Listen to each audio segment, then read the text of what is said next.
ოდესმე გიფიქრიათ, როგორ იქცევა უბრალო ნაცრისფერი ქვა ხელოვნების შედევრად. მარმარილო, ეს არის დედამიწის ერთ-ერთი ყველაზე დიდი საოცრება. დღეს მე გაჩვენებთ მის საიდუმლო დაბადებას, რომელიც მილიონობით წელს და წარმოუდგენელ ძალას მოითხოვს. მოემზადეთ, ჩვენ ჩავდივართ იქ, სადაც ქვები დნება. ყველაფერი იწყება ზღვის ფსკერზე. მილიონობით წლის წინ ნიჟარები და ზღვის ორგანიზმების ნაშთები დაილექა და წარმოიქმნა კირქვა. მაგრამ ნამდვილი ჯადოქრობა მაშინ იწყება, როცა ეს კირქვა დედამიწის სიღრმეში ხვდება. აქ მას ორი გიგანტი ელოდება, წნევა და სიცხე. წარმოიდგინეთ ათასობით ტონა კლდე, რომელიც ზემოდან გაწვება, ხოლო ქვემოდან გავარვარებული მაგმა გაცხელებს. სწორედ ამ დროს ხდება მეტამორფიზმი, კირქვის კალციტის კრისტალები იცვლება, ერთმანეთს ებმება და ქვა სრულიად ახალ სახეს იღებს.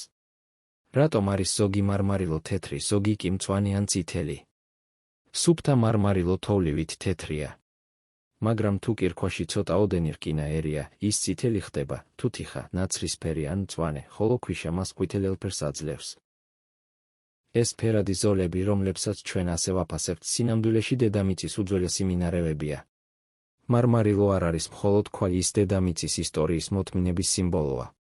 შემდეგზე, როცა მარმარილოს ქანდაკებას ან იატაკს დაინახავთ, გაიხსენეთ თქვენს წინაშე მილიონობით წლის ევოლუცია.